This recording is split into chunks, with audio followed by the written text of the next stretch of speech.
So I just want to center us and just remind us that, we really made a commitment in putting this series together that we need to center Black voices at this time, now more than ever. And in understanding that we're centering Black voices, let's understand that the us and the we are very intersectional as a group, and that we're not all experiencing what's happening in the same way. But yet we all agree that we have so much in common, and we all want to engage, and we all want to lean in, and we all want to sustain this work. But we're all stuck with how, why, what does it look like? What do I do? How can I do this? And irregardless of what your identity is, this is a struggle and it's a stress for all of us. And so that's why this series is so important, is because we're really trying to offer a way, not the way, a way for all of us to come together in a shared space to really talk through and understand how can we make change together as a society, no matter who we are. And yet also let our Black community know that we're listening, that we hear, and we want to be a part of the solution and not part of the problem. So I really appreciate all of you who are watching and following along with us. I want to leave you with a quote, because this quote is what I think is going to really help us in terms of thinking about our topic today, which is how we use our power of influence. And so here's the quote. There is nothing more powerful than influence. The dangerous man or woman or person is the one who wields such power irresponsibly and without knowledge. So I'm going to leave us with that for now. We have a great group of panelists with us here today. On Tuesday, we had a fantastic session, and today we're going to have another fantastic session. I'm really excited to hear these wonderful voices that have knowledge and experience that can really lift us up and move us forward. And so I'm going to let the panelists introduce themselves. And how we're going to open it up is we're going to start with Ruby to cue us up in helping us understand how we can exert influence in our spheres when we think about our family, our friends, our colleagues, our community, and our networks. Ruby, you get to go first. Hello, everyone. I'm Ruby Bafu, and I'm a PhD student at the University of Wisconsin-Madison. And I'm actually just going to take a second to share my screen.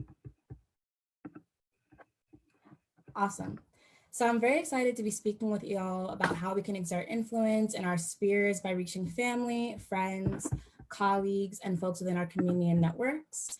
And I'll be focusing on how you can exert influence as it relates to racial and gender justice specifically. So I'll just start with an overview. So I'm going to start by explaining what can be within your control, the direct influence that you have on others, the indirect influence that you can have on others. Then I'll share a personal example of how I exert influence within my own spheres. And then I'll end with a note of caution. So I want to start my presentation with this image that illustrates zones of influence. So the first zone, all the way in the middle, that little circle that says control, represents the control that you have as an individual. Next is your direct influence. After that is the indirect influence that you can have on others. And outside of that largest circle is the zone of no influence. So when it comes to things within your control, I encourage you all to consider things such as what you wear, your own level of commitment, your own behavioral choices. So for example, how you communicate with others and what you choose to communicate, and how you organize your life in a way that promotes racial and gender justice. These are choices that you can make on your own. So again, these are things that are within your control. So no one else needs to be involved or consulted, although you may choose to receive advice from others when you're thinking about what to do with the control that you have. When it comes to your own control, I encourage you to be intentional about making time to educate yourself on social issues relating to racism and sexism by reading articles and books. You can also be intentional about educating yourself by attending virtual webinars and panels such as this one. And you also should be mindful of what it is that you say. So if you want to live your life in a way that promotes racial and gender justice, then you need to think twice about what you say and be intentional about the words and the energy that you put out into the world. So you want to think twice before, let's say, you flippantly respond to someone, because you want to make sure you're not saying something racist or sexist, right? You really want to be intentional about that. And lastly, if you want to be a co-conspirator or someone who is anti-racist or anti-sexist, then you have to understand that you're probably going to make mistakes. So I encourage you all to be open and to listen. Of course, when it comes to exerting your influence, you don't only want to focus on yourself or just the things that are within your control. You also want to consider the areas in which you can have a direct influence on those around you. So I encourage you to ask yourself, what issues in your life are open to influence that you can exercise directly? Your sphere of direct influence may include family members, friends, maybe your manager, peers, or neighbors. And when it comes to direct influence, I want you to consider how you can educate your family members, friends, and other folks by talking with them. You can also consider how you can educate those around you by lending them or buying them articles and books to read so that they can educate themselves. You also want to consider how you can hold the people around you accountable. So if you hear someone saying something racist or sexist, then you should speak up and also hold them accountable to doing better. Finally, you should look for opportunities to lift up Black folks and other folks of color within your networks. So oftentimes Black women, Black men, other people of color broadly, including women and queer folks, are overlooked in the workplace, at school, and in other spaces where they experience structural discrimination. So we all should use our power to make sure that we are giving other people opportunities. So if you see someone who's racially marginalized or who might be queer being made fun of or being overlooked, it's your responsibility to stand up for them, right? So to use your direct influence. You also don't want to wait for others to put themselves on the line before you decide to stand up and say something. So those are things to consider within your direct influence. And finally, I think it's important to consider where you might be able to have an indirect influence on the world around you. So you should ask yourself, what issues in your life are open to influence that you can exercise indirectly? Your sphere of indirect influence may include mutual friends, distant family members, or other followers on social media, such as Facebook or Twitter. They might also include friends of friends. Your indirect influence may include senior managers at your job, or even local and national government officials who represent you in some way. You may be able to have an indirect impact on folks through others who are in a position to influence them directly. You can also have an indirect impact on people by organizing a group to influence together. You can also have an indirect impact by voting, organizing an email or letter campaign, or through other means. So when it comes to your sphere of indirect influence, I encourage you to consider how you can educate people on your timeline or other forms of social media by sharing articles and other resources. You can also consider inviting friends on social media to attend organizing events to issues that you are passionate about. And you can also consider tapping into existing community organizations who are already doing the work about things that you're passionate about and getting involved in that way. Now, I want to use myself as an example to answer the following questions. So the first question might be, what influence do I have? So using myself as an example, I am a Black heterosexual woman and I'm a graduate student.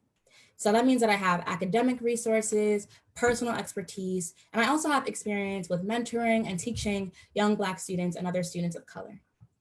My presence alone as a Black woman can be very eye-opening for folks who aren't used to seeing Black researchers. I also have professional expertise when it comes to working directly with youth, and I have some privileges regarding my sexuality and nationality as a Ghanaian but US-born woman, for example. So I can use all of those things and leverage them in the spaces that I occupy. So when thinking about the influence that you have, that's just going to take personal reflection and time just to consider what it is that you have going on, right? So what kind of privileges do you have? What kind of expertise do you have? What kind of experiences do you have that you can use to benefit other people? So the second question is, how do I leverage the influence that I have? So I leverage the influence that I have by being constantly open to learning and making mistakes, taking up space, standing in my truth, admitting when I'm wrong, and holding myself accountable to the communities that I care about. So when it comes to learning, I am a researcher, and again, I do have access to academic resources, but learning comes in a variety of ways. So if I'm going to leverage the influence that I have to make time to learn about other people and other communities, and also, again, be open to the fact that sometimes I'm going to get it wrong. I might make mistakes, but that's all part of learning journey. I think that when it comes to leveraging influence, you also have to just take up space. It can be very uncomfortable to stand up for other people or to use your privilege to stand up for others. That's when you need to stand in your truth and take up that space to make sure that you're helping other people.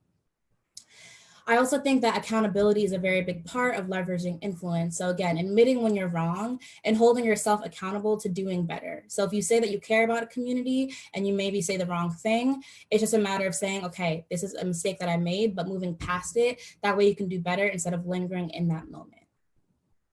The final question that I want to think about right now is, what are some examples of how you might talk with family and coworkers? So in my own personal experience, when it comes to talking to my family, for example, about things that I care about, I just make sure that I'm very intentional with them. So because I come from an immigrant household, sometimes my parents or other family members aren't as tapped into US politics, for example.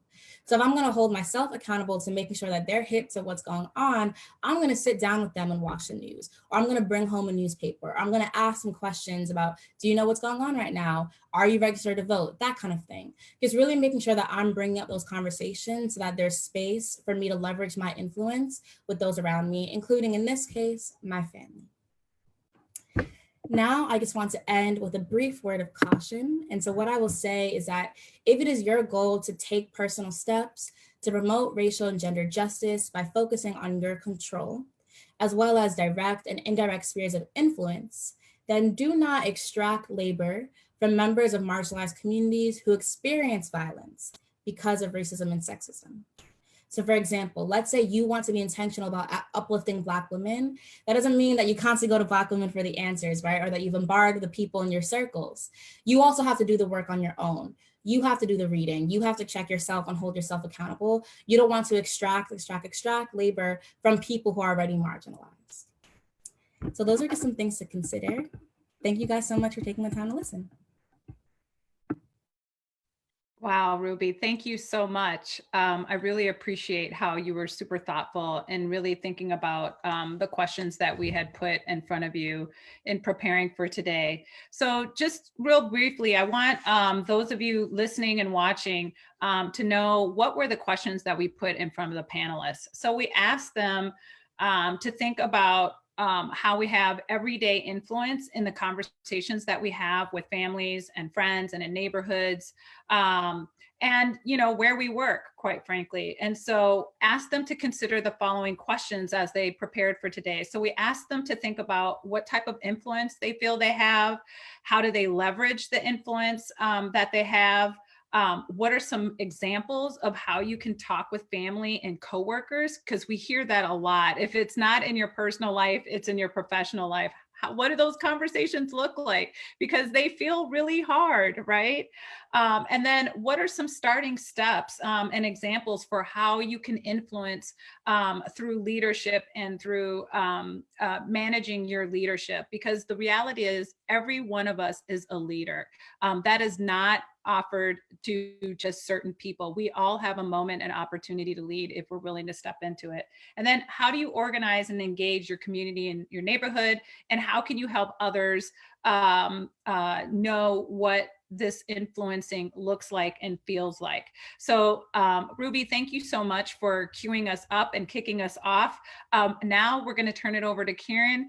Karen, if you can share with folks who you are, and then let us know where you're coming from on these topics around influence. Really appreciate it. Thanks, Annette. Thanks, Ruby. That was awesome. So my name is Dr. Karen Reece. I'm the Vice President of Research and Education at Nehemiah Center for Urban Leadership Development. Nehemiah is an organization that's been around for about 30 years in the Madison area, focusing both on direct service programming and on attacking racial disparities from a systemic level. But our overall goal is to strengthen Black families. We believe in a stronger Madison for all, and the way we choose to approach that is by strengthening Black families.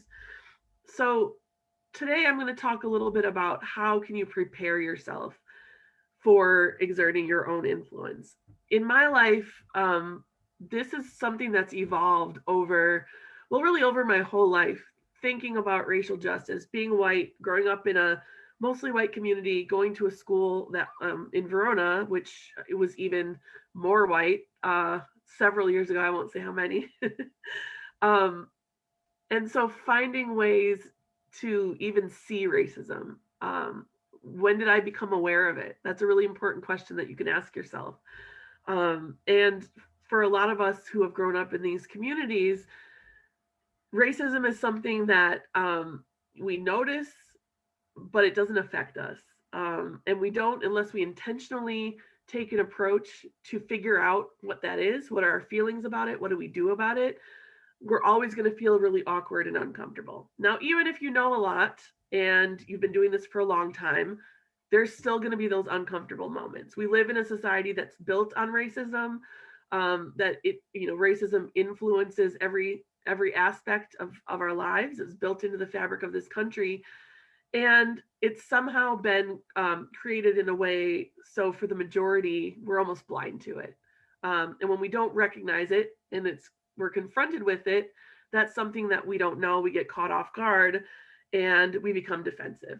So the more you can prepare yourself for these interactions, the better off you'll be and the more free you'll feel in exerting your influence.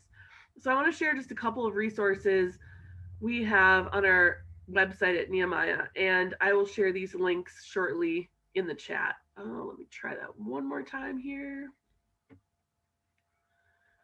So we have one tool here. It's called Racial Equity Mobilizer. And this is basically a tool that kind of walks through several steps. Is if you want to act for racial equity, what kinds of things can you do to position yourself well so that you can have an effect and have an influence? And we won't cover all of this, but it does outline things you can read, things you can listen to, and things you can watch so that you can become more engaged in your community. So one of the most important aspects of this is awareness. Any action that you want to take, any influence you want to take. As I said, first become aware. White privilege is a really powerful lens. And once we figure out how to harness that power to use for social justice, it can be really effective. And so you want to ask yourself a few questions and just observe around your world to really understand where that privilege lies. For example, who's represented and who's not represented in ads on TV? Who's in your friend group that are non-white or not like you? Even I'm going to focus on race, but you can think about any other ways that people that have different experiences than you can influence how you think and feel. What are the last 5 books you read? How much of your day do you spend speaking about racism currently? And who are you speaking about those issues to? If you're not speaking about them, ask yourself why that is. If you're only talking to friends, close friends and family, ask yourself why that is. And think about places that you might be able to do a little bit more. The next piece is thinking about how to engage. This is really hard. It's difficult to take those steps to get into an uncomfortable space. A lot of us, especially in the Midwest, are sort of bred to not offend, even though in trying so hard not to offend, we do. But the Midwest nice kind of mentality really makes it so any kind of conflict or perceived disagreement makes us really uncomfortable and also makes the person we're talking to uncomfortable. We just got to throw that away. It's not useful. It's not actually nice, and it doesn't actually get us anywhere. So forget about it, but it takes practice. Here are some steps you can take to think about engaging. First of all, think about entering this process and learning and bridging. So where are the gaps in your knowledge? There's no problem with that. Most of us don't learn a lot of this information, so there will be gaps in your knowledge. How do you fill those in? Ruby gave a lot of great examples to do that. acknowledge to yourself first, what don't you know? And that's going to help you to keep you from reacting in an off-guard manner, defensive manner when you go into these conversations. Just be real with yourself about where you are. Recognize your biases, recognize judgments that you pass. I've been working in racial justice areas for about 20 years now, and this is something that we never get over, right? We're steeped in these biases, and they're always going to be there. So the smartest thing we can do about them is recognize them, acknowledge them, and then figure out what you're going to do about it and how are you going to prevent it from happening next time. Also notice where you're uncomfortable, and then don't just stop there. Ask yourself the question, why? Why are you uncomfortable in those spaces?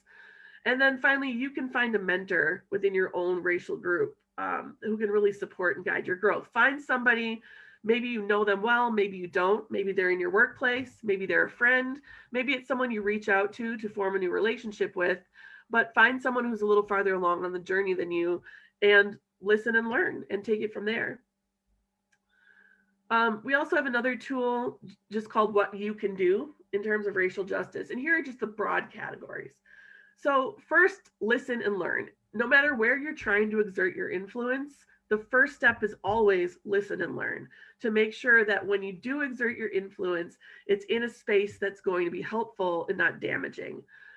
So in your listening and learning, definitely seek out non-white voices to orient yourself. And like Ruby said, this doesn't mean going to all your non-white friends and making them teach you. I mean, you have a whole YouTube at your fingertips. You can watch all kinds of videos and hear from all kinds of non-white people all day long. So use that resource to answer your questions before you go to your non-white friends. Next, prepare for the long work, for the hard work. And you got to understand that no matter how much influence you exert, this is a lifelong journey. Racism has been, in this country anyway, been going on for hundreds and hundreds of years. It's not going to be fixed in our lifetime, but that doesn't mean we don't try. That means we have to use the influence we have now so that people that come after us won't be burdened by the same things, that won't be making progress. Next, affirm Black leaders and voices. Make sure that you aren't the lead singer here, that you are making room for places where Black voices are already, saying what you want to say, and then listen, again, back to the listen, and then use that to reaffirm your influence. So build on that. Another thing that happens very often in our society is, and you can look at almost any neighborhood board, almost any task force, that starts out as a very diverse table. And then over time, you'll see that room get wider and wider. Part of that reason is because we don't listen. We look at things as being, we want it to be comfortable. We want to do things the way we know is the right way, which, by the way, hasn't worked very well for everybody. And so we try to exert our influence by putting ourselves in leadership positions about issues that don't necessarily affect our own communities. So we have to remind ourselves, even though we want the shine, we want the leadership, if we're really trying to influence for racial equity, it means taking a step back, and it means affirming the other voices in the room. That's one of the best ways you can exert your influence, is making sure that there's space in whatever that environment is. Another great way to influence is your money. Put your money where your mouth is. And there are all kinds of organizations. Nehemiah, of course, is one, but there's all kinds of organizations that you can give to. Nonprofit organizations, especially, are constantly grinding to support staff and services. And there are not a lot of grant programs out there that really want to pay for staff. So even $5, $10, whatever you have is really important. And then write your legislators, write your elected officials, tell them what you think. They're not hearing from people. I hear all the time from elected officials that, they hear a lot about bike paths and clean lakes, but they don't necessarily hear a lot about racial justice. That's what they're there for. Call them, write them, use your voice. And then finally, when we see big things in the news, don't limit your influence to just those issues. Remember, this is long term. 2 months after something happens controversial in the news, make sure that that you check back in. Make sure your passion is still strong. And then don't burn yourself out while these things are hot topics. Make sure that you're in it for the long term. And that's part of committing to the long-term strategy. How do you portion out your energy? Really look at your schedule, look at your commitments, and figure out where you can carve out time to really focus on these issues. And those are ways that you can use your influence to not only make a stronger Madison for all, but to really help this country be better, help your family, help your friend groups to be better and stronger. So with that, I'm going to pass it over to Tarah. I'm sorry, Tarah. We're just butchering your name today, Tarah. It happens. Hi, everyone. My name is Tarah. I am an undergraduate student at the University of Wisconsin-Madison. And at the University of Wisconsin-Madison, I am an on-campus organizer with the UWMadison BiPop Coalition, which is a newly formed organization that's working to empower voices of color on campus. And today I'm going to be taking a little bit of a different approach to this sort of like, what sort of influence do I have, and talking about it in the context of the power of an ask. And this is something that I'm sure a lot of people have heard like terminology wise and everything, but I want to make sure to cover this in a way that kind of pertains to my own story, because I can speak best to my story. And I wouldn't want to like bring in information that I had no idea what I was talking about.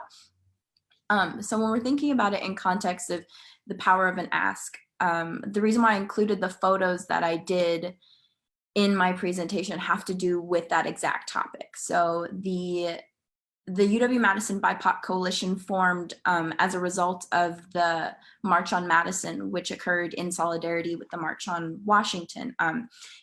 As a group of students on campus, it was kind of the first event that they had ever organized, that we had ever organized. And I was actually brought into this like group of people because they were like, you have experience doing this kind of organizing, you know what you're talking about, can you come help us like coordinate safety and do all this other stuff? And I was like, sure, why not? And so that's kind of what inspired me when we're talking about our influences. All it took was for somebody that I knew and trusted to ask me a question if I would be willing to participate in it or not, for me to be like, oh, absolutely, I can do this. And so something that I wanted to include is this larger picture on it shows what the crowd looked like. We put this event out maybe 3 days in advance of it happening. And a lot of the reason why people showed up was because of who was hosting the event. We weren't an organization at the time. We weren't anything. We were, as we like to say, we were just students. So a lot of the people that showed up were just students. They were people in the greater Madison community that we had relationships with, that when we said, hey, we're doing this event because what's been happening in this country in regards to BIPOC people, specifically Black folks in this country, is atrocious. And we want to make sure that Madison remembers and, you know, has to listen to the fact that Black lives matter, and that we want to make sure that everyone has the ability to participate and have their voices heard in that context of making sure that people know that Black lives matter. So we put together this event, just kind of slapped it together in a matter of 3 days and hoped that people showed up. We got a very big response on our Facebook page, and we kind of had that moment of like, okay, maybe we can do this. Maybe we could be an organization. Maybe we could organize future events. But it was really that moment when we were there talking about it, is I only knew one person in this organization when it started. I was asked by her, and it was like right off the bat, you know, who can I connect this organization with that can help us? And who do I have that social capital to be able to say, hey, we're doing this event. Can you come help us from a safety perspective? Hey, we're doing this event. Can you come speak? Hey, we're doing this event. Can you come and just be there to be an extra body? And knowing that when you ask people these sorts of things, there's a lot of things that you have to consider. Something that's very important to me when I think about organizing these sorts of events is when I'm asking people to show up, what am I asking of them? Am I being honest about what I'm asking? Am I telling them, you know, this is the start time, this is the end time? Am I asking them specifically like, hey, can you come help me coordinate safety? And making sure that that honesty and that transparency comes through in a way that really demonstrate how much I value them as a person. And I want them to know that right away when I ask, and I'm very honest about, I'm asking you this because I trust you. So when we think about what sort of influence we have, we just have to think about, well, who do we know personally? Who can we ask to do a thing? I mean, the day of the March on Madison, we knew that it was going to rain. So who can we ask to show up? And that was why I included that picture of it raining, because it was just random spurts of just downpouring. But even in that, nobody left. Everyone stayed with us because, one, they knew that the movement mattered, and two, because they had some sort of personal connection, whether it was to the issue, to the people in the crowd, to, you know, just wanting to be heard for once because they felt like their voices had been diminished so greatly in the greater scheme of things that they just needed some sort of like cathartic moment to really feel like they were able to make a difference. In the bottom left-hand corner of the screen, that's myself and 3 of the other organizers of the UW BiPop Coalition. And I included that photo in there just to show, you know, there's 6 of us, 7 maybe now, somewhere under 10. But when we have events, you know, we can pull in hundreds of people. And part of the mission of the BiPop Coalition is to make sure that everybody's voice is heard on campus. So when we're doing that, we have to think, what sort of organizations do we reach out to on campus to ensure that that section of ethnic minorities on campus are heard? How do we do it in a way where they still feel comfortable being able to be a part of our organization without having to worry about things like repercussions, or, you know, are we asking too much of them? And that's another thing that both Karen and Ruby kind of mentioned, is like, when you're asking people to do things, are you being conscious of really everything that comes with that? And are you thinking about, is this putting some sort of extra burden on, specifically with us as a biracial person, when I am asking people like, hey, can you sign on to this as like your organization of color? I have to think about what it looks like coming from a person who looks white to ask other people of color, hey, are you willing to, you know, basically have to share your trauma to get other people to care about an issue, or to bring other people into the fold. And I don't take that lightly. So when we're thinking about like, how do we influence and organize and engage the community in the neighborhood, part of that is, you know, how are you asking them to participate, and what are you asking them to do? When we're thinking about how do we organize people to come out to these events, are we doing something that matters? Are we asking people to show up for a cause that they truly believe in? Or are we just asking people to show up to a cause so that it looks like we have big numbers? So we're always very intentional about what we're doing. And then when we're thinking about it in terms of like, how do we help others and what does that look like? We always center our events and the things that we post and the things that we do around helping BIPOC folk on campus. And a lot of that comes from asking them, well, what is it that you would like us to help with? What is it that your organization needs? What is it that your specific group on campus feels isn't being addressed, and how can we help uplift in an entirety of all BIPOC voices to make sure that your issues are brought to light? And so that's really important to us. And when we're thinking about, you know, how do we talk to family about what we're doing? When maybe as a biracial person, there are political differences in my family because they may not, the white side of my family may not have experienced the same racism that like my mother and I faced when we were growing up. So how do we have these conversations and get people to care? Because you can't teach people empathy. You can only ask them to listen to you. You can only ask them to show up to a thing and hear what another person has to say. So when we're having those conversations, we're making sure that I always try to make sure that I'm asking them for clarifying questions when they give me a point. I'm asking them to explain where they're coming from their things. Even if it's harmful to me to hear what they have to say, it's important that I feel like they're being heard in a way that makes it so they feel like they can have a conversation, but also remembering that when you're having those conversations and things start getting stressful and tense and you don't want to continue, you can respect another person's opinion until it disrespects another person's existence. And that's something that I've always lived by. So when we're thinking about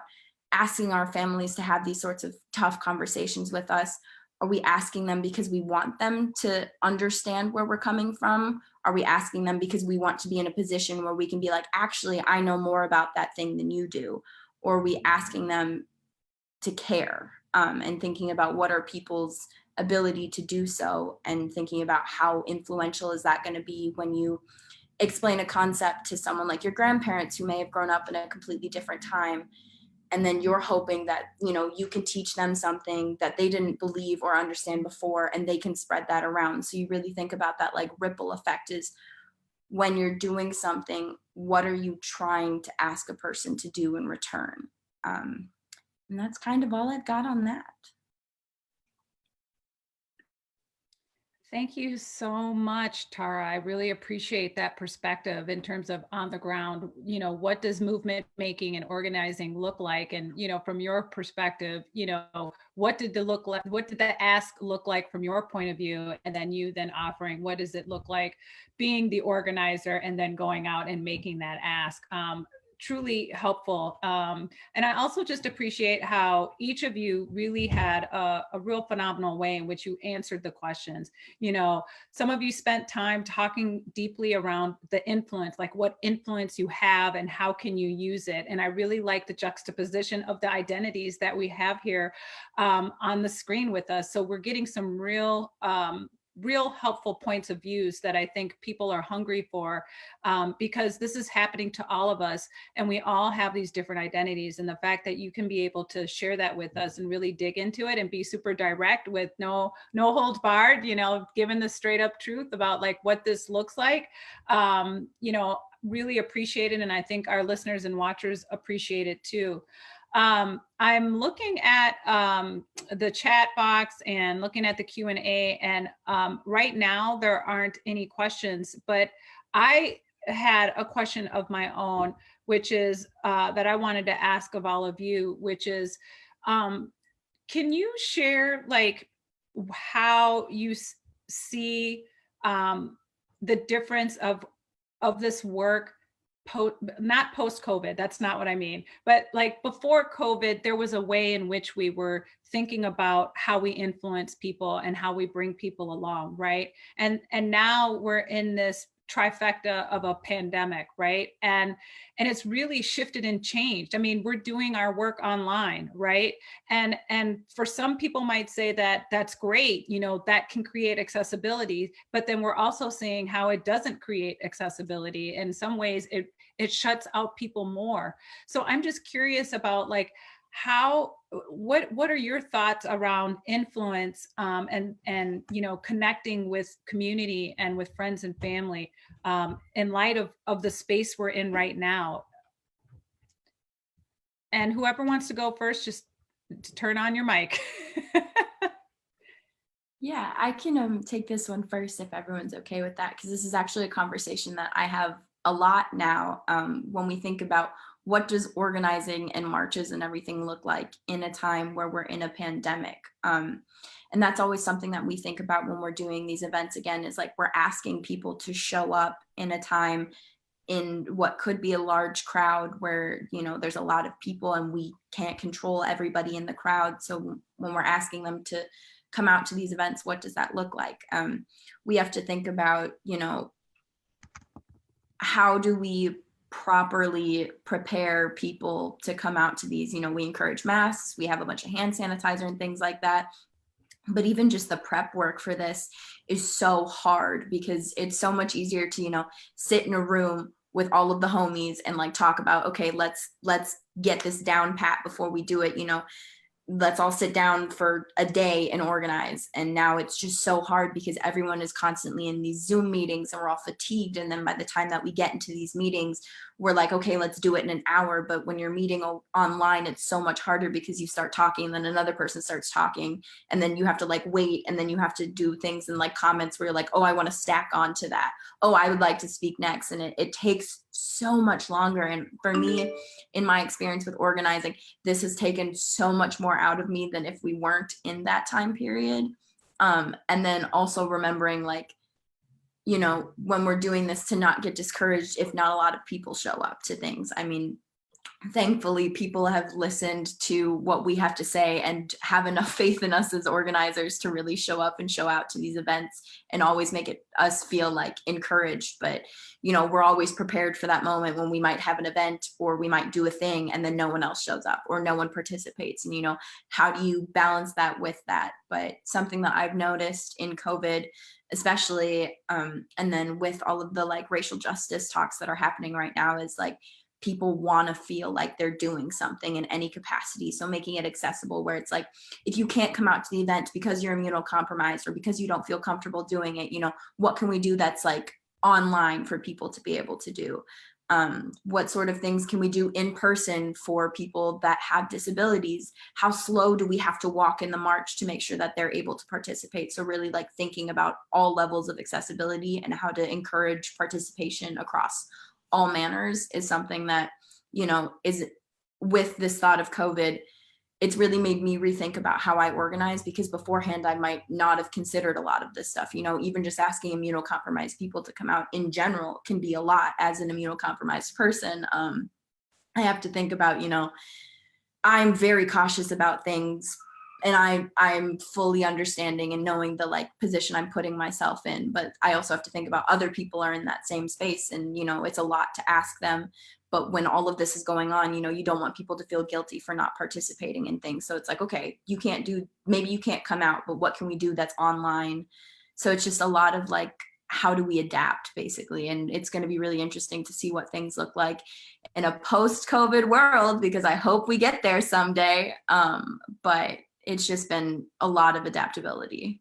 Right. Well, I'll be curious to think about your response as we continue moving and living through this, right? Because we're all going to learn some things. Karen, what's your thought about that?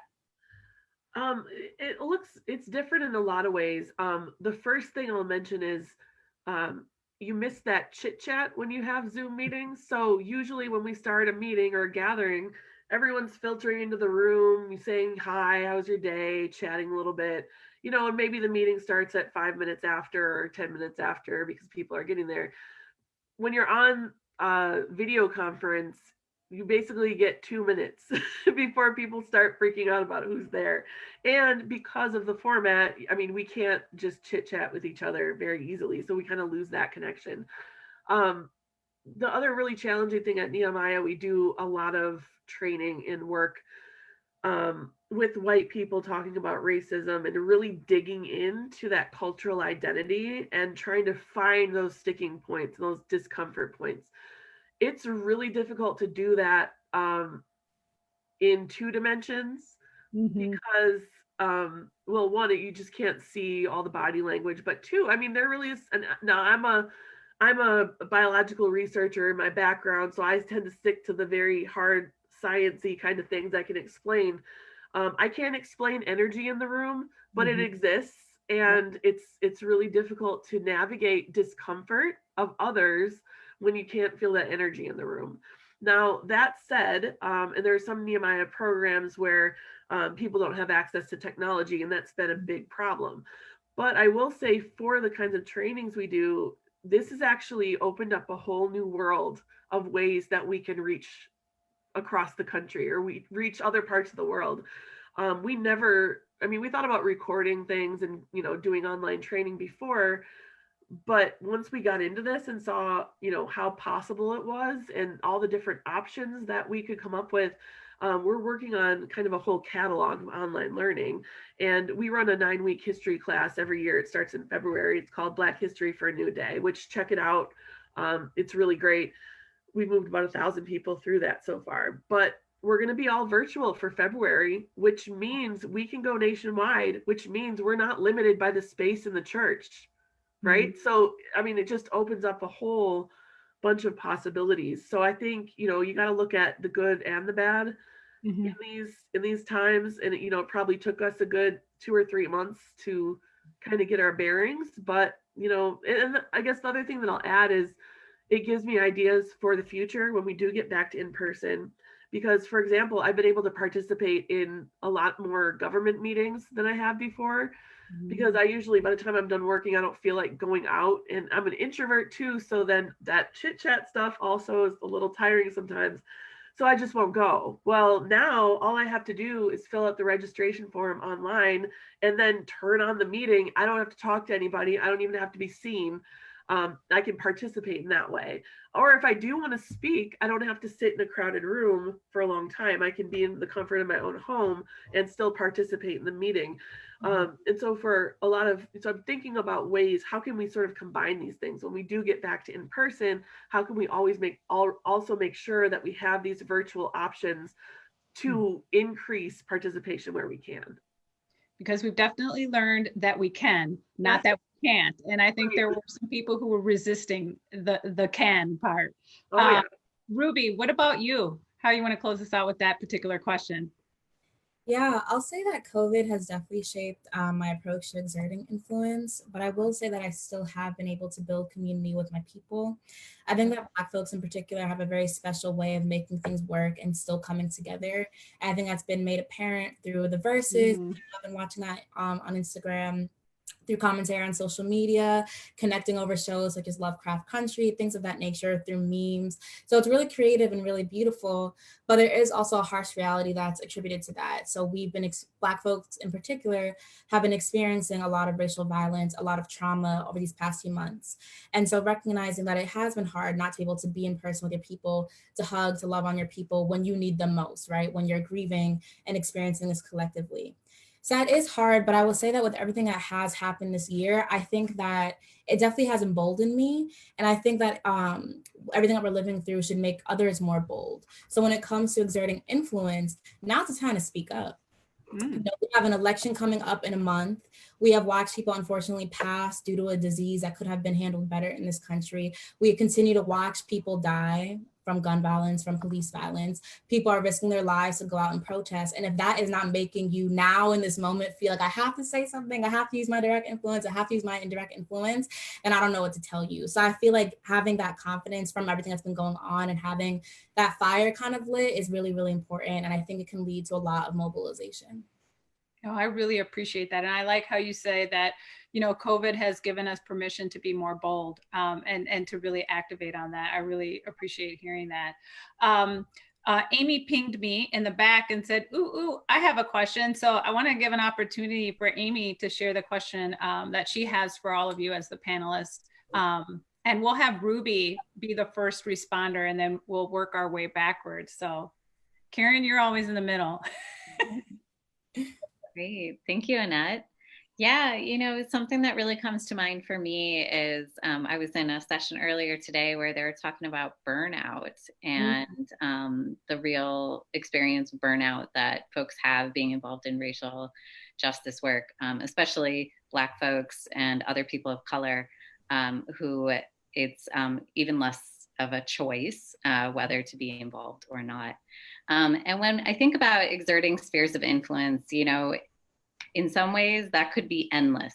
You could spend every ounce of energy exerting influence in every way possible all day long. Of course, that's not healthy and not possible. So I'm wondering, how do you navigate that? How do you decide, yes, this is where I'm going to exert my influence because I think there will be a really big impact, or where is it not worth it? And where do you not do that? And where do you maybe make some decisions to set boundaries and conserve your time and energy and soul? So yeah, how do you navigate that? Yes. So I'm still figuring out how to do that. But one thing that I do, maybe not as literally, but I kind of like try to count how many cares do I have to give on this Thursday.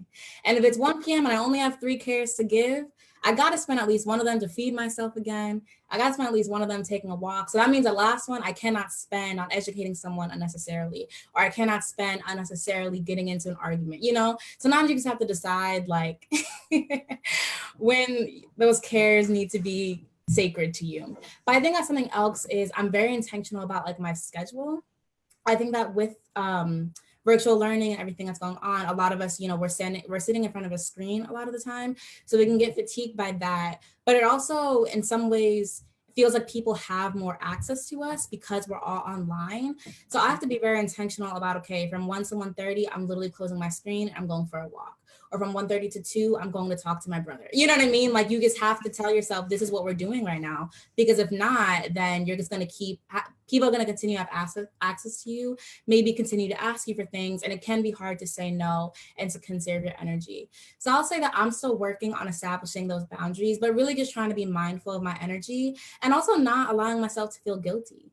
Because at the end of the day, we're allowed to feel how we feel. And so if you feel tired, then you feel tired and just go to bed. Because you're going to have another day tomorrow with more cares and more worries, and racism will still exist. So just having that mindset of how to be intentional about taking care of yourself, it's not easy, but I guess we're all trying to do it. So. Wow. Yeah. Just to build on that, what you said is so true about, like, close your screen. And I'm, checking myself over the past couple of weeks. Like, I want to, my office is upstairs and I could stay in here all day long sitting in my chair, and like, no, go downstairs, get a glass of water, like, do something. And then I feel like anxiety because, oh, I got to take my phone with me. What if I don't need my phone for a half hour. Like, it'll be fine. The world's not going to end. So I'm really working on that too. But I mean, that really is what it's all about. And not burning out is, well, I mean, making sure that you work in the self-care time. Like, Saturdays are my non-schedule days. I don't schedule anything on Saturday. I don't set an alarm clock. And I've been doing that for probably a good 6 or 7 years now, almost faithfully. Every now and then there's exceptions, but that's the time I need. And I can do things if I want to, but it's not because I have to, and it's in my schedule. So figuring out what is that time for you and what does that look like? And then also, like Ruby said, like, how you feel, and you can't really change it. So acknowledge it and deal with it and move on. I think the other thing is, I was going to say something else that may have left my brain. Yeah, it left my brain, and that's okay right now. So pass. She's like, how many cares do I have today? I'm holding on to that one. That definitely is the maker right there. How many cares I got for this today? Tarah. Yeah, literally that's a phrase I use a variation of a lot of times. But yeah, so I posted a link to a video in the chat, but this is something that I'm sure if any of my friends are watching, I'm going to get a text that says, you're a hypocrite, stop talking. But in terms of, having to think about, like everyone said, how do I prioritize caring for myself? And, avoiding this sense of like burnout, because I have a really, really hard time saying no to people because I overestimate my own capacity all of the time. And again, if any of my friends are watching, please do not text me about this. I know what I'm saying. But so I really had to think about, yes, it's very important for me to do the work that I do and to always be, doing to the best of my ability, whatever I can do, but remembering that I can't take care of my community if I'm not taking care of myself. I'm myself and part of my own community. So how do I ensure that every single day when I'm doing things and when I start, feeling that sense of burnout, am I really taking a chance to like tell myself, hey, you need to sit down for 2 seconds and like breathe. You need to shut your phone off. And I know this happens to me all the time where it's like, even when I do turn my phone off, I pick it up and I see all of the messages that I have. And then I spend all of my time, that I should have been doing where self-care, answering all of these questions and these messages. And I think, working on setting boundaries for yourself is super important, and making sure that you are very clear with others about your boundaries in terms of that, so that you don't always feel like you're obligated to do something because somebody asks. You need to always assert yourself and like take that personal power of saying, I would love to help you, but right now I've run out of cares to give for the day. I need to take a minute to breathe and then I'll get back to you. But if this is something that you need in the immediate, I cannot provide that for you. And the video I posted is Angela Davis talking about, how self-care is a radical act, caring for yourself in these times of, protest and racial strife, especially for people of color, like taking that moment to take care of yourself and ensuring that one more BiPOC voice is like being cared for is something that I've really had to reframe for myself, because as a person of color, like I am a person that needs to be taken care of. And if I'm not doing that for myself, I don't want to rely on other people to do it for you, because you never know what their capacity is too. So really like depending on yourself to be able to say, hey, today I'm just not in it. And that's completely fine. Like in this time of being at home and not being able to separate work and school from your home life and being able to go to different places to really have those like set boundaries has been really difficult. And you feel like you have to be productive all of the time and always doing something, but like reminding yourself that it's okay to not be productive. It's okay to have a day where you just decide to sit on your couch and not do anything. And so again, just reminding yourself, like set your boundaries, know your limits, and be hard on both of those things. And I say this, and I know as I've been doing this webinar, I've been answering like messages and everything, understanding that I am not practicing that. So I'm using this as a way, because this is recording, to tell myself to do better at it, but also like that personal accountability of like, am I actually doing this is super important. No, that's great. What a great question. And I do want to say that Karen did remember, and she said, recalibrate your expectations for how long it takes to get things done. This is for the long haul, and it's okay to set a pace that works for you. And here's the deal too, to the comments that all of you have been making. COVID has changed the way in which it means to live every day. And so we are experiencing life differently.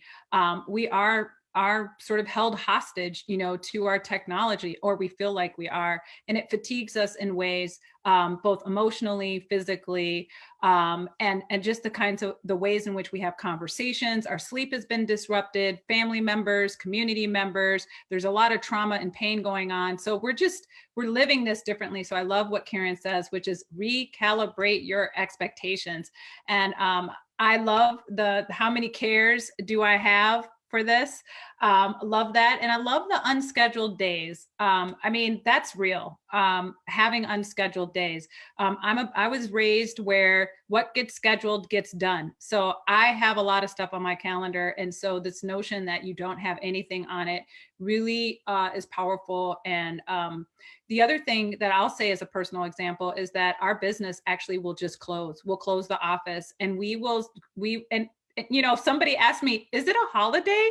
Because we're going to be closed Friday, Monday, and Tuesday. And they're like, is there a holiday? And I missed it. And I said, nope, we're doing self-care, because this work that we're doing, we can't sustain, doing this just over and over every day, every day, every day, every day. We have to rest. We have to rest our hearts. We have to rest our minds. We have to be in communion with our families and our friends in this new way of socializing, right? So, and the last thing I'll say is we had a great panel on Tuesday that talked about self-care. So I can tell you that we had a different panel really dig in deeply on some great tips on how to do self-care. So not only should you listen to what was invited here, but I would encourage you to go back to Tuesday's presentation that we did, because it a lot of helpful information. So it's 5 o'clock. No questions in the queue. I offer up, is there one final word that you would like to leave us with? And then I'm going to turn it over to Amy to close us out. And Karen, you get to go. I'll just say you have more influence than you think you do. So don't be afraid to use it. Don't be afraid to explore it. Tarah. Oh man, I was hoping you'd call on Ruby first. I guess just, be mindful of what you ask other people. And, I've probably said the word ask more times in my life during this presentation than ever, but I really want that to be something that everyone is mindful of, is use your power to ask, but be mindful and really think through what you're asking. I love it. Ruby. Awesome. I will say be bold, but also be gentle with yourself and your energy. All right. Amy, how would you like to close this out?